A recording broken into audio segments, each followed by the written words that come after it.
पण नजर ठेवायचं. माननीय अधीक्षक अभियंता कोल्हापूर पाटबंधारे मंडळ कोल्हापूर यांच्या मार्गदर्शनाखाली व माननीय कार्यकारी अभियंता कोल्हापूर पाटबंधारे विभाग कोल्हापूर यांच्या वतीने मी BR पाटील उपविभागीय अभियंता वारणा पाटबंधारे उपविभाग कोडोली आज जलाशय परिचलनाच्या प्रथम दिवशी आपल्या सर्वांचं स्वागत करतो। आज वारणा धरणाची आपली पाणी पातळी आहे ती 619.50 मीटर असून पाणी साठा सर्वसाधारण 27.53 TMC आहे।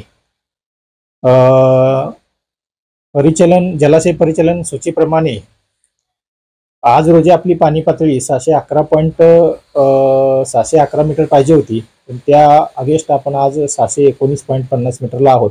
त्यामुळे जलाशय परिचलन सूचीप्रमाणे आपला पाणीसाठा नियंत्रित करणे आवश्यक असून त्यानुसार आज दिनांक 5/7/2025 रोजी वारणा धरणातून वक्र 4 आपल्या वक्रद्वाराद्वारे एकूण 2860 आणि विद्युत ग्रहातून 1630 असा एकूण 4500 क्युसेक्स डिस्चार्ज आज आपण वारणा नदीमध्ये वितरित करत आहोत।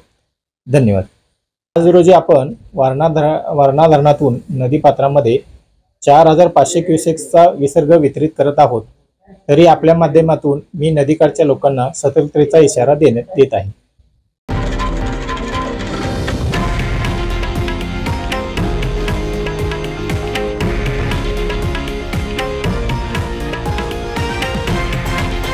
हे आहे देशातील नंबर 1 न्यूज नेटवर्क आणि आपण पाहत आहात TV9 मराठी, एकमेव।